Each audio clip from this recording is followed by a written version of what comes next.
Concerning life after death, or life in the other world, or life as coming from those that are in the other world, I guess really it helps to start with the view or even any experiences anyone might have had regarding life in other places and other realms.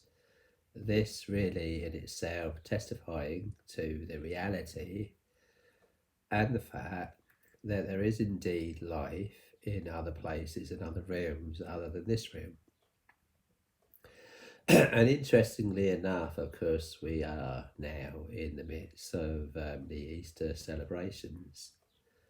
And with this, the same question comes up of life life after this life. So, what kind of life after this life will we be talking about? Largely talking about the resurrection and the life of the body, and the life of the body, your life in another body, the same body that you now have but resurrected. Now, when you look further into this reality of life after life, of course, it opens up all kinds of possibilities and realities. And let's start, say, with Moses here in Exodus chapter 4. And he's talking with that other form of life, and this life happens to be the Lord, it's God speaking to Moses. Now, upon further reading in the book of Acts, we find that though Moses addresses this voice, this person that's speaking to him as being the Lord, it's actually the presence of the Lord in an angel, which is called an angel of God's presence. So here's kind of the thing. People are often visited by this life, let's say in other life, in other realms, in other places other than this place, not in this dimension. As in this dimension, we have high length, breadth, time, and what have you in a materialistic sense. But that's not to say that in this other place, in this other realm, they don't also have height, width, depth, and time, though their world would be not seen by our world. And with this, let's say, here's the thing again, that largely when people have these, let's call it visitations, or they're aware of the presence. Now, the thing is, this presence, let's say, that can come to various people in their lives might come in different strengths. So, all boiling down to one strength, and that the presence of the Lord in the presence of this situation can vary at different times in a person's life, whether there's a turning point coming or you're being spoken to, let's say, more specifically. You could be more aware of the Spirit of God, this presence, whether it comes via God or via God in the presence of one of his angels. It's not always easy to tell. But at the same time, you'd have to say that there is a form of, let's call it, for want of a better word, telepathy taking place in that whoever, whatever it is, whether it's the Lord himself, let's say, or the Lord God, Jesus, in the presence of one of his angels, or even in the presence of a departed saint, as it was for Saint John, let's say, in the book of Revelation, to quote that book, because clearly it was a departed saint, even the angel in that book saying, I am thy fellow servant and of thy brethren the prophets. So this angel, this messenger, in other words, talking to John in the book of Revelation was indeed of thy brethren the prophets. Clearly he was human once, had died, and was in that other realm, as was the case with Moses and Elijah visiting Peter, James and John on a hillside or on a mountain whichever it was, and they seeing and even hearing or even being aware of Moses and Elijah talking with Jesus regarding his crucifixion, which was, I guess, getting closer. So there's a lot of communication taking place, let's say, spiritually. And largely, you would say the impression you get is most people don't always see an angel or see a vision, as in like Moses did. He saw a bush burning, and yet the bush stayed intact. So you think, well, I guess it wasn't burning in the normal sense of the word. I guess the only way to describe it, it was like it was burning, the burning bush. It looked like flames. Yeah, because it wasn't flames. So this angel stood in this burning bush, and Moses being aware of the voice of God in the presence of this angel.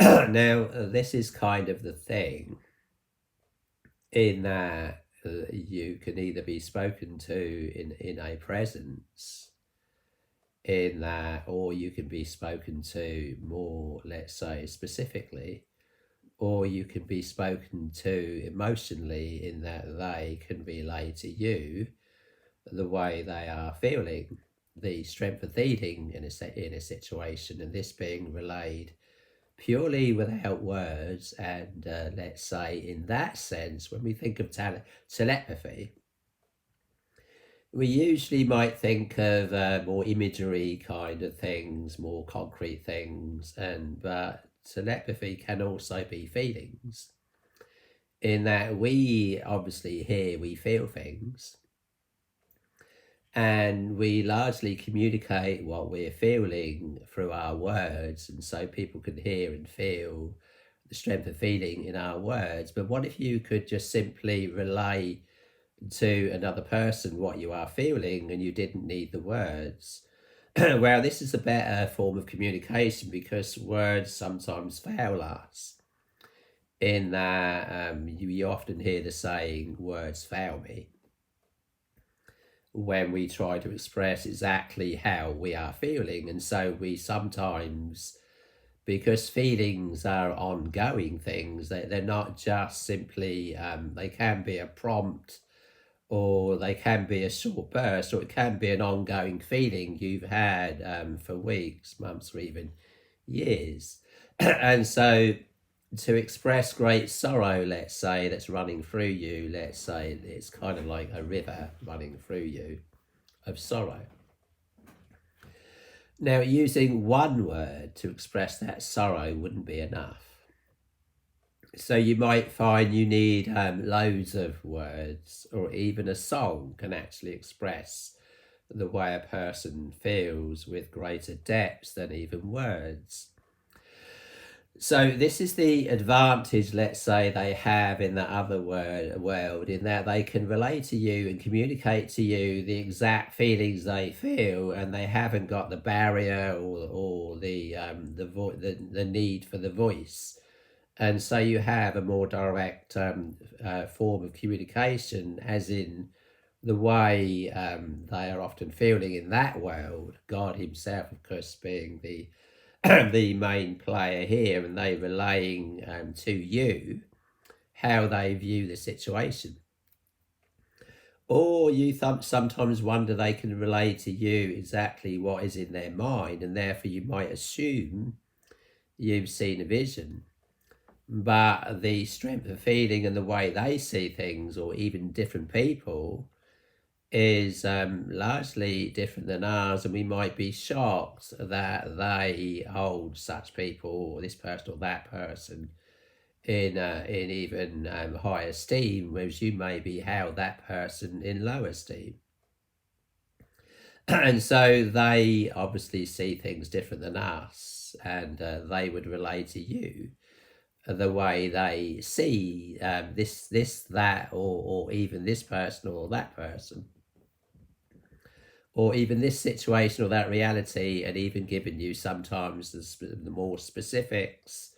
You might not have heard a word, but you knew exactly what they were saying Not necessarily altogether what they were getting at, although it can be that, though sometimes exactly what was in their mind, in their heart, and including the strength of healing all at once. And so it might appear as a form of a vision, but what you've actually got is they've relayed to you exactly what they're thinking and feeling in their mind and how they see it, and simply transmitting this straight into your mind without the words. And so you get the strength of feeling the specifics and how they view this situation or this person or that person. So all of this on the great subject of life, after this life, let's say. And of course, interesting again, let's go to the communication that Moses had. It turns out it was an angel, though he uses the word Lord here. He's talking to the Lord, and he's actually talking to the Lord through a mediator, this mediator here being an angel. And so Moses, they're in Exodus chapter 4, verse 10. And Moses said unto the Lord, right? So he's talking to the Lord, but yeah, it's an angel. Oh, my Lord. So he's talking to the Lord as talking to the Lord appearing to him in the burning bush. So the bush, of course, wasn't on fire. There was a way of describing it. It's actually an angel in this burning bush talking to Moses. And this angel is an angel of God's presence. So everything this angel is saying would be exactly what God is saying. And it does say, if any man speak, let him speak as the oracles of God. Now, can we hold claims to speaking as the oracles of God in that you're speaking as if you're talking from a place of divine utterance? This burning bush, you would say, is a place of divine utterance in that God used this burning bush and sent this angel to talk to Moses. So here's Moses. He's having this visitation by the Lord in the presence of one of his angels, this angel being an angel of God's presence. And here's the thing again, with communicating with these, even the Lord himself, we don't always know exactly where we're going to go with this, as was the case with Moses. And Moses said unto the Lord, so in Exodus chapter 4, verse 10, and like I say, for anyone to lay claims to their speaking as the oracles of God, Moses clearly was such a person. And though interesting, when you think of Moses, he would have spoke as from a place of divine utterance, speaking as coming from the oracles of God. And of course, he would often speak and communicate with God eventually over the table kind of thing, let's say, call it table, the Ark of the Covenant. You picture him sat there talking to the Lord, mouth to mouth. So this was all written by Moses, and therefore it's a reliable source in that you're getting this from a man who spoke with the Lord, with an angel here, getting all of this mouth to mouth, word for word. And really speaking as the oracle of God, speaking as God would speak, more the absolute voice of God. So this is Moses, ironically, let's say, verse 10, chapter 4. And Moses said unto the Lord, O my Lord, I am not eloquent, neither heretofore, nor since thou hast spoken unto thy servant. So the Lord starts speaking to him, and Moses acknowledges, look, I'm not eloquent. You might picture Moses as being a very eloquent speaker, especially if you've seen the film where Moses opened the sea. But it turns out Moses wasn't such an eloquent speaker. He's acknowledging this to the Lord here. And Moses said unto the Lord, I'm not, O my Lord, I am not eloquent, neither heretofore, nor since thou hast spoken unto thy servant, but I am slow of speech and of a slow tongue. And the Lord said unto him, Who hath made man's mouth? Or who maketh the dumb? Now this is getting interesting, because you're again on the subject of, let's say, we're now dealing with life in other realms as coming from the Lord, as coming from an angel. And now we're going to go on into dealing with bodies, let's say. We all have a body. Here we are in this world, and we've all been given a body. Now, it doesn't follow that the body we've been given is such a perfect body. And this, of course, again, is interesting, because the body we've been given as a special part in God's plan. And you get from this conversation here that Moses had with the Lord that it doesn't follow that the body is altogether perfect, and this is ordained by God, or allowed to happen by God, or God even taking responsibility here for the body. You or I or anyone else could have been given. Here's Moses, he's not eloquent of speech, so this is the kind of tongue and mouth he has. He's not a great eloquent speaker, and yet the Lord chooses to use his mouth, his tongue. So it doesn't follow that you need to be an eloquent speaker in order to speak for God. And it doesn't follow that you need to be or have the best of bodies for God let's say, God working through you, and the body's given you, this having a special place in God's plan. So the Lord gave him a kind of a strange answer in some ways, and it kind of goes on to talk really about the body you or I or anyone else has been given.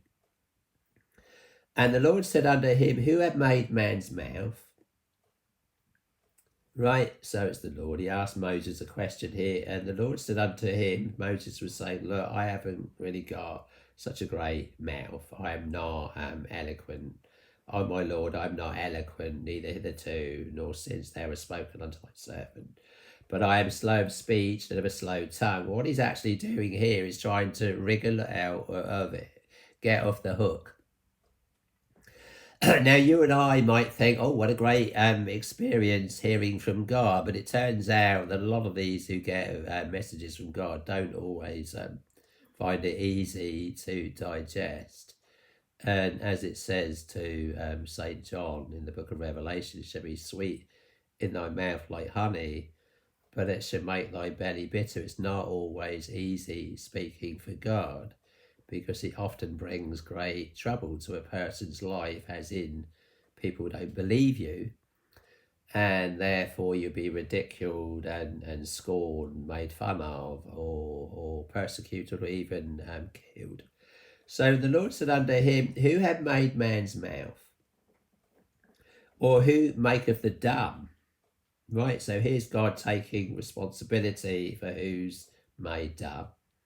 Or who maketh the dumb, or deaf, or the seeing, or the blind?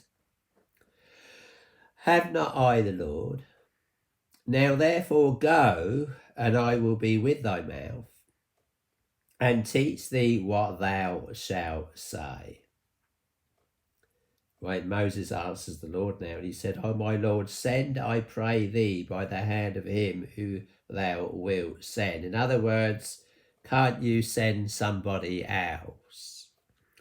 And the anger of the Lord was kindled against Moses. Right, so Moses trying to wriggle off the hook here, and didn't want the responsibility of speaking on God's behalf, but Moses, God ordaining this to happen.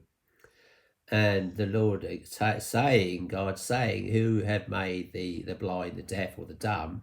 Is it not I, the Lord? So you think, oh, wow, here's God taking responsibility for the kind of body a person's been given, whether they're deaf or blind or dumb or whatever. And you think, wow, you can see in the New Testament how this can play out in a person's life, as far as the body they've been given goes, or how or when you even God chooses the day of your death or not, and such things. And there are many of stories, of course, in where there was a story of a man who was begging and blind and what have you. And one of his disciples said to him, "Who sinned, this man or his parents?" But Jesus said, "Neither. Neither had sinned." It wasn't this man, just the fact that he's blind and begging doesn't mean he's sinned.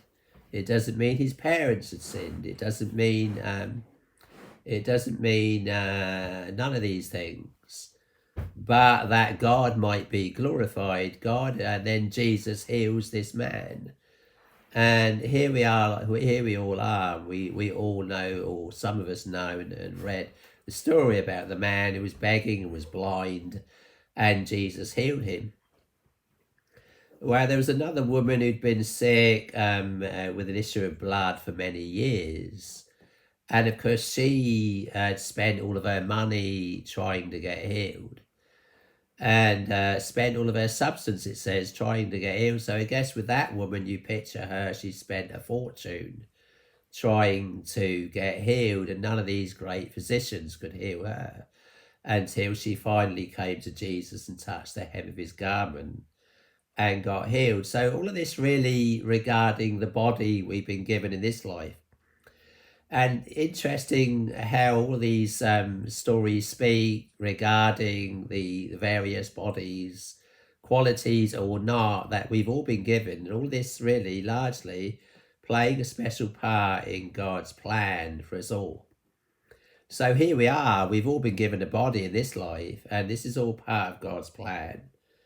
And you think, well, what other people are there that have been given a body? There was Lazarus. Of course, we all have a body to operate in. God is, in this sense, placed our spirit in our various bodies with our various qualities or not. And our bodies have a way of fitting in with God's plan. And obviously, some of this is more dramatic, in that it makes more sense if you use a dramatic example, like, let's say, Lazarus. Well, Lazarus, of course, had been given a body just like we all have, and it turns out, I'm using my memory here, that Lazarus was sick, and he had two sisters, and they came to Jesus asking Jesus to heal him, to make him better. But Jesus saying, listening to what, I can't remember whether it was Mary or Martha, he obviously took this all on board. He had loads of things to do. And let's say Mary, for want of a better name, is one of his two sisters, either Mary or Martha. I sometimes forget the names and relying upon memory here. And of course, a few days had gone by, and Lazarus had indeed died.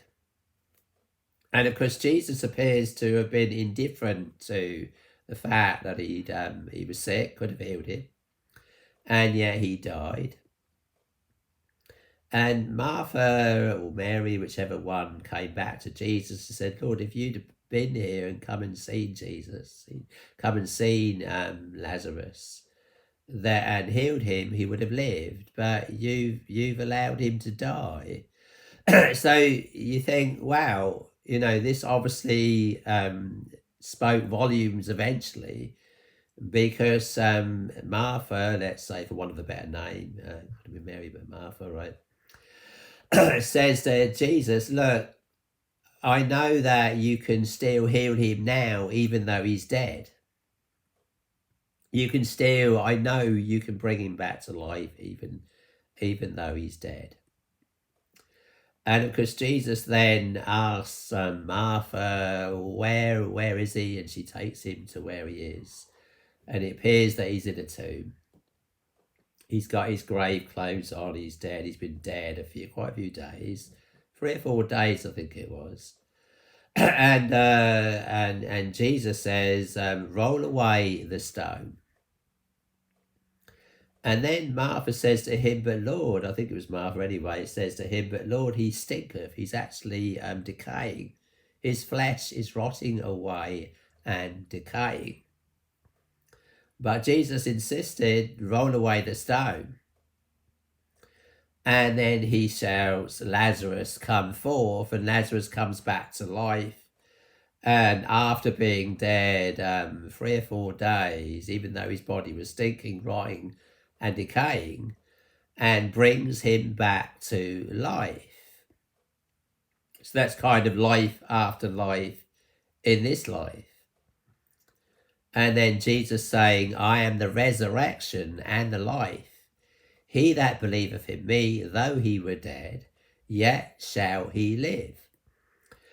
So here was an example. Here was Jesus healing Lazarus to give us a taste of things to come, showing the world, even back then, that he indeed was and is the Christ, in bringing Lazarus back to life, even though he was his flesh was clearly, she saying to him, but Lord, he stinketh. Clearly he was his flesh had gone into decay to the point that it was starting to rot away, and he stinketh. But still Jesus saying, I am the resurrection and the life, and then saying to Lazarus, Lazarus, come forth, and then Lazarus comes out, walking in his grave clothes, wrapped up in all those bandages or whatever they wrap them up in, like a mummified body, I guess. So it's there again. You've got a story there of how Jesus had given Lazarus that body and allowed as Lazarus to get sick and then to die, so that Lazarus in his life, right, could demonstrate to the world the resurrection. It was when Jesus raised Lazarus from the dead. In fact, it was at that time that when this story got out and everyone was coming, running around, trying to see Lazarus, this man that everyone knew, in fact, and indeed was dead, and was now walking amongst the living, that the Jews got light of this, got wind of this, and then they realized then that they had to put Jesus to death, because now the whole world was going after him. Everyone wanted to see Lazarus, who was once dead and is now walking amongst the living and is indeed alive. And of course, this really sealing Jesus' fate, and now this also getting the cat out of the bag, that Jesus was, and is still, and is indeed the Messiah. And the Messiah, the Saviour of the whole world, in bringing in the resurrection. And the resurrection, not only Jesus rising from the dead himself, but also we've got an example or a sample, let's say, a demonstration of this with Lazarus, who also came back from the dead, was rotting and decaying, and yet came back to life and was walking amongst the living, having died, not gone to the other life in his death, but died and coming back in this life in the same body. And you think, well, I guess Lazarus must have gone on to die a natural death, even though Jesus had brought his natural body back to life as an example to us all, that Jesus was indeed the resurrection and the life. And this, again, bringing the cat out of the bag and sealing Jesus' fate, because Jesus must have known, of course, once he'd raised Lazarus from the dead, that this would infuriate the Jews. This would kind of get the cat out of the bag, that Jesus was and is indeed the Messiah, and has come in to bring in the resurrection. And of course, this sealing his fate, the strange irony here is that Jesus, Lazarus's life, who is he that makes the blind, the deaf, the dumb? Who is he that decides the day of your death and how you should die? And I look many times in the scriptures it comes up talking about how your death should glorify the Lord. So even a person's death has a way of speaking. Your body has a way of speaking. These various people in the Bible, whether they were blind or deaf and dumb even, were healed by Jesus, and all this, all speaking. And Lazarus' body, largely speaking, in that Lazarus died, no doubt a young man, I guess, and was raised from the dead. Interesting also how Adam was given a body that was never meant to die. And yeah, of course, he eating the forbidden fruit was then, from then onwards, destined to die, as was the case with Eve. And interesting again on the subject of bodies, how Adam's body was made from the dust. From dust thou art, to dust thou shalt return. And with this, Adam was created a fully grown man, as was Eve, created a fully grown woman. And she being a creation of God, made from a rib from Adam's side, and then placed in the Garden of Eden, as was Adam. God created a garden eastward in Eden, it says. And there he placed the man whom he had made. He made Adam. You kind of picture here, well, Jesus saying he's the second Adam, in that what Adam did in eating the forbidden fruit, don't forget it was his wife who gave him the forbidden fruit. And of course, this made it so that they were both going to die physically, as well as when they ate of the forbidden fruit, they would have died spiritually. So spiritual death and eventual physical death. Well, Jesus, of course, died for the sins of mankind, and therefore his body was destined to die. And it's interesting again here, you think, well, Adam, maybe he was created a fully grown man, right? Was never a baby, a boy, a teenager, and then a man. You kind of picture Adam created in the prime of life. And you think, well, maybe he was created in the prime of life. Jesus really would have died in the prime of life. Jesus, his ministry began when he was age 30. And he dies age 33, 3 years after his ministry began. Jesus dies for the sins of mankind. Well, Jesus, of course, died and rose again. And Jesus, of course, went to the other realm at the center of the earth and preached to the spirits which are in prison there, and then came back to life 3 days later, standing in his body, his resurrected body. And you think, wow, he's 33 years old, and this is the resurrected body of Jesus Christ, and Jesus being the first fruits, it says. In other words, if we believe in Jesus, then we can reverse what went wrong. Jesus came to reverse the process. Let's say what Adam had done, Jesus came to reverse so that we wouldn't have to die.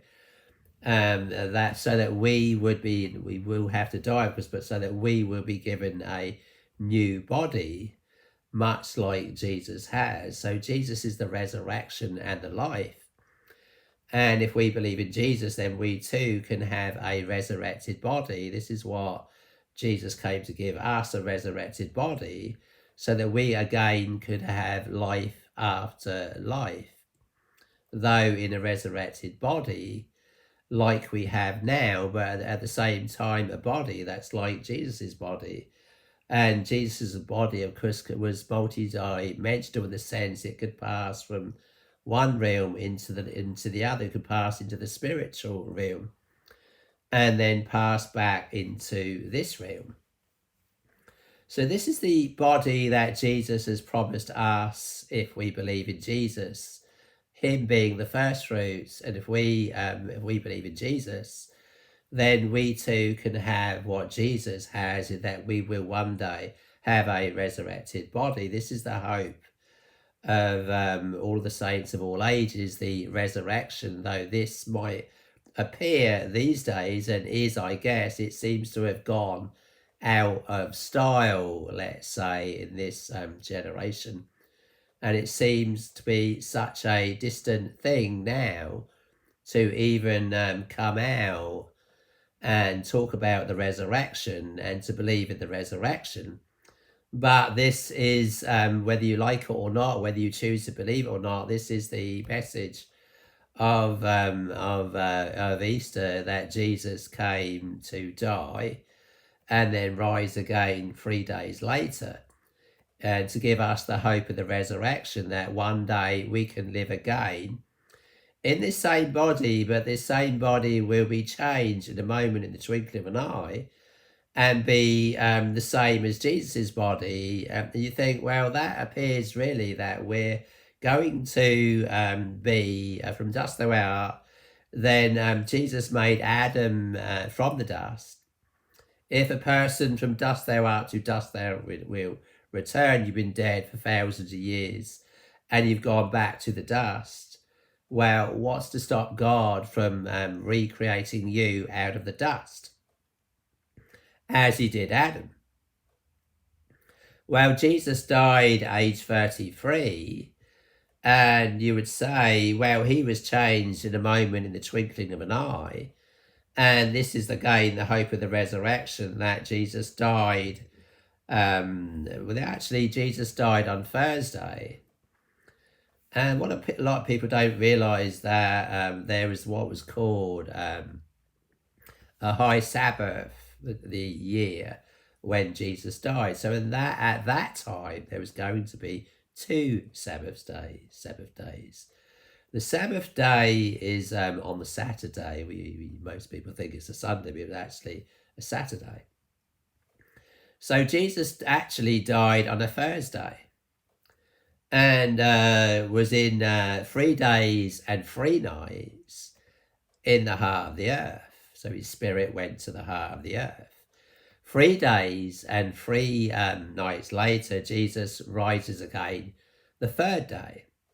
So dies Thursday, and then you have Friday, then you have Saturday, 3 days.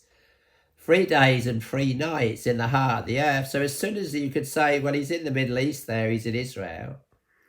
And as soon as the early morning sun started to come up, Jesus's body, which is lifeless body, lying in a tomb, buried in another man's grave, in another man's tomb. This rich man gave Jesus his tomb, to place his body. Well, Jesus' body, though dead, had been dead for 3 days. I guess it maybe wouldn't have kind of gone to the point of rotting and decaying. I mean, I guess in one sense it would have done, just like Lazarus. Whether it stunk or not, no one really goes into that, but he didn't really see corruption in this sense. It says his body ain't exactly gone completely into total decay. It doesn't sort of seem very, most people don't go into all of this because they don't seem very respectful to talk about Jesus' body as being going into not quite total decay. But obviously 3 days dead, you picture not such a pretty sight in this sense. And again, most people don't really talk about this. It doesn't sound or doesn't seem very respectful. But even so, this was the case, that Jesus came to die for the sins of mankind, and came to give us a new body. And when we all die, just like Lazarus died, his body was I think you'll find it was about 4 days. And Martha, let's say, or Mary, saying, but Lord, he stinketh. But even so, Jesus saying, roll away the stone. And he rolled away the stone, and indeed saying to Lazarus, come forth. And Lazarus came forth, restored back into full health, as a sample of things to come.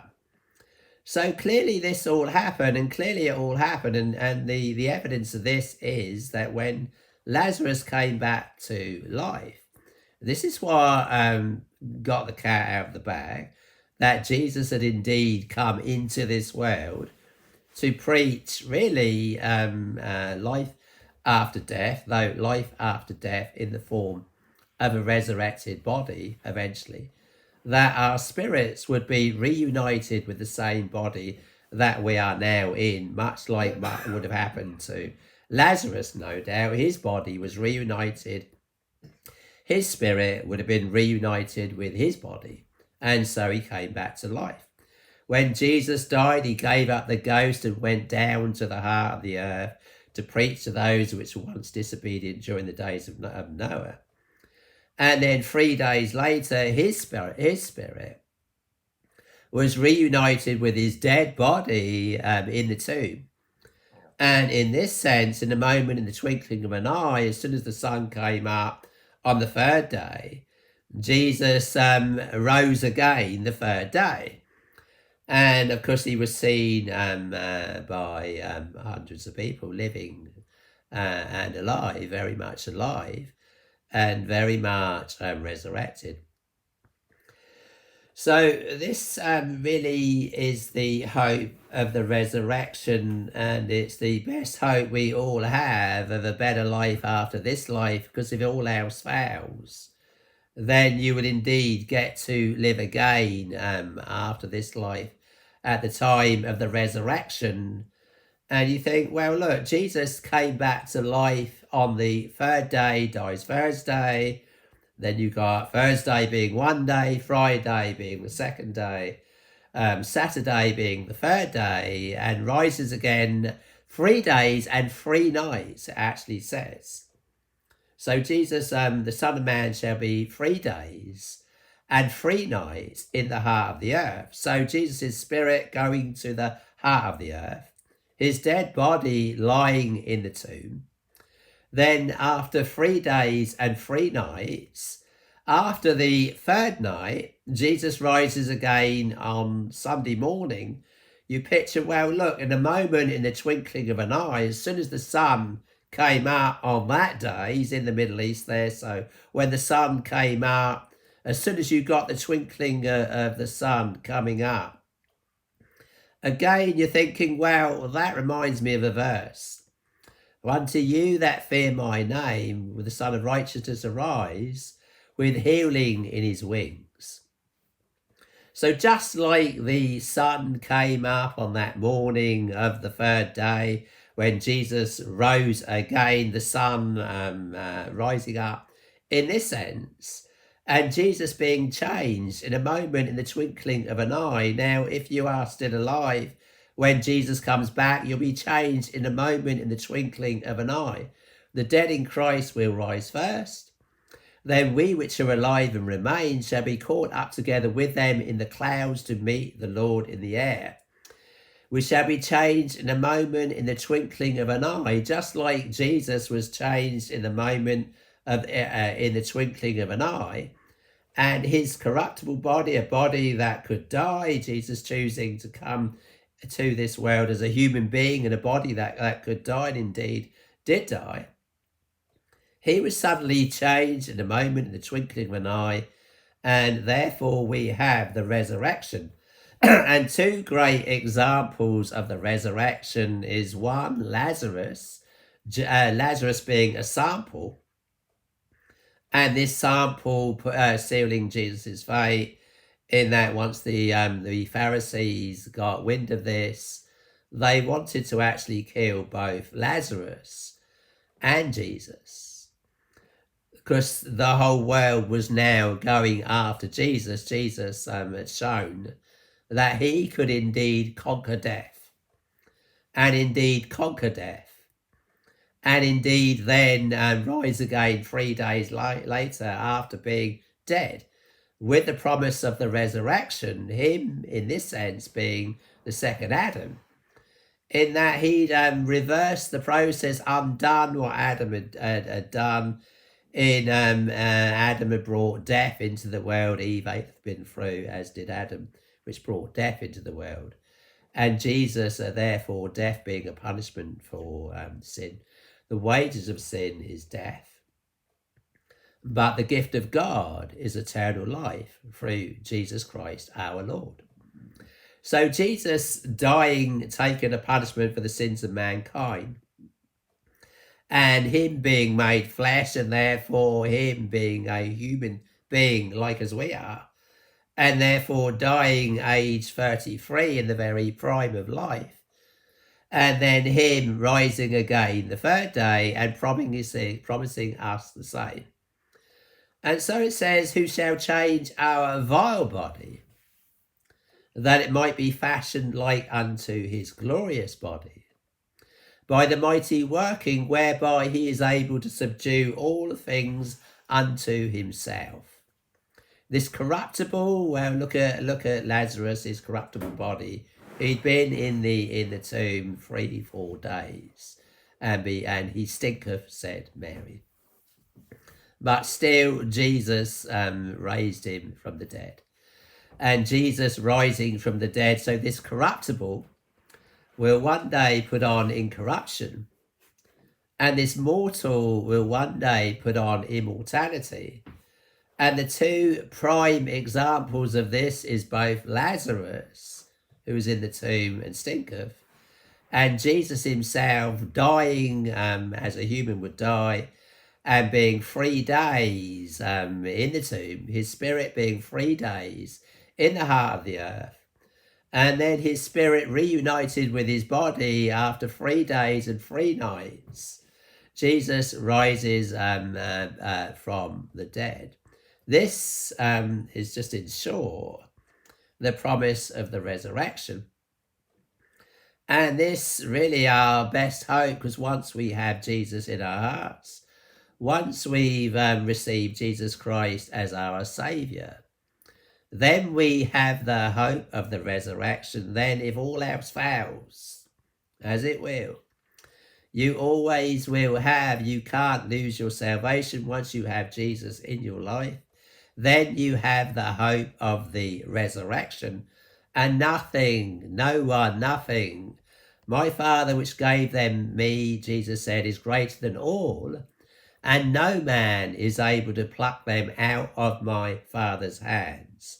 For God so loved the world that he gave his only begotten Son, that whosoever believeth in him should not perish, but have everlasting life. So this is the hope of the resurrection that Jesus came to give us. So praise Jesus.